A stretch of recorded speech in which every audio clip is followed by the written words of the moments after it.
On va se plonger dans le monde assez fascinant de la contre-insurrection. Un monde où la force brute, eh bien, ça ne suffit pas toujours pour gagner. On va explorer ensemble les idées vraiment novatrices de David Galula, tirées de son ouvrage de 1964, pour essayer de comprendre comment, parfois le plus faible, peut l'emporter. Alors, la question est simple, mais la réponse, beaucoup moins. Comment est-ce qu'un géant militaire, avec toute sa puissance, toutes ses ressources, peut se faire battre par une petite force, une insurrection quasi invisible?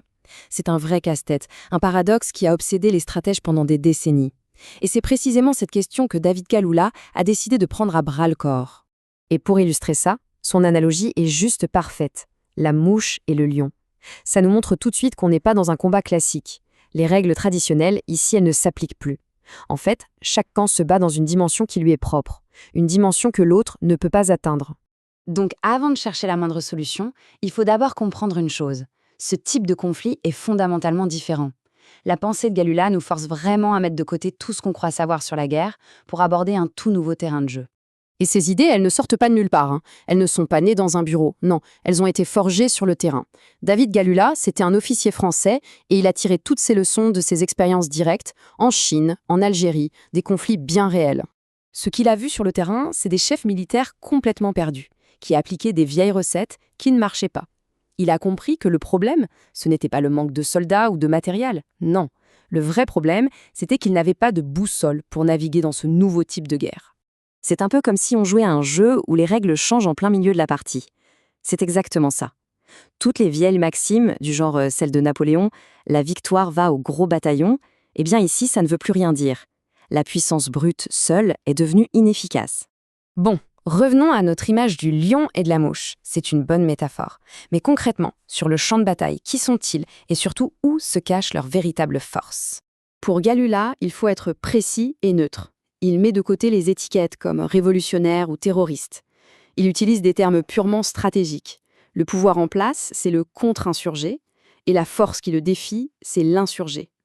Ça permet de se concentrer sur la mécanique du conflit, pas sur le jugement moral. Et le mot-clé, le mot qui définit tout ce conflit, c'est celui-ci. Asymétrie. Et attention, ce n'est pas juste une question de nombre de soldats ou d'armes. C'est une différence profonde dans la nature même des deux adversaires. On ne peut tout simplement pas les comparer avec les mêmes critères. D'accord, alors au tout début du conflit, quelles sont les cartes que chaque camp a en main? C'est ce déséquilibre de départ qui va influencer toute la suite des événements. Là, le contraste est saisissant. D'un côté, on a tout ce qui est concret, matériel, le gouvernement, l'administration, l'armée, les finances, bref, toute la machine de l'État. Et de l'autre côté, eh bien, c'est tout l'inverse. C'est l'immatériel. Une idée forte, une cause qui rassemble, et surtout, cette capacité à être partout et nulle part à la fois. C'est vraiment ça, le choc de deux univers qui ne jouent pas avec les mêmes règles. L'objectif de chacun est aussi radicalement différent. Le contre-insurgé, il est en défense. Il doit protéger tout le temps, partout. C'est épuisant. L'insurgé, lui, son but est de transformer son avantage immatériel, sa cause, en quelque chose de bien réel, comme le contrôle d'une région. L'un s'épuise à tout défendre, l'autre concentre ses forces pour attaquer. Ce déséquilibre nous amène à une question fondamentale.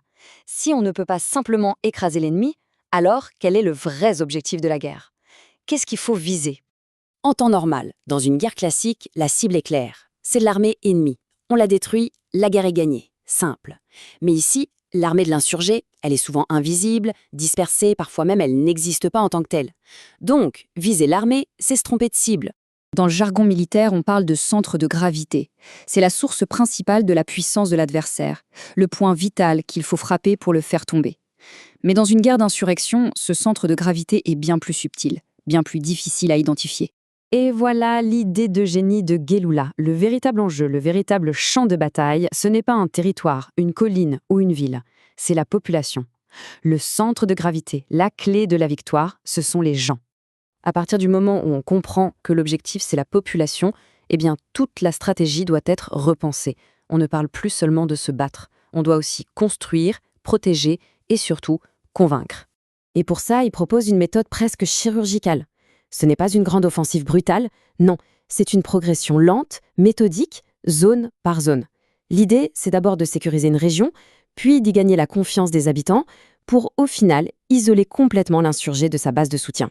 En fait, l'objectif ultime, ce n'est même pas de vaincre l'insurgé militairement, C'est de le rendre inutile, en construisant une nouvelle structure politique à partir de la base, en offrant la sécurité, les services, la justice. Le contre-insurgé enlève à l'insurrection sa raison d'être. Et la grande leçon de Galula, elle va bien au-delà des manuels militaires. Elle nous laisse avec une question qui est finalement plus actuelle que jamais. Si le vrai terrain de jeu, c'est l'humain, qu'est-ce que ça implique vraiment de gagner le soutien et la confiance des gens? C'est peut-être la question politique la plus importante de notre époque.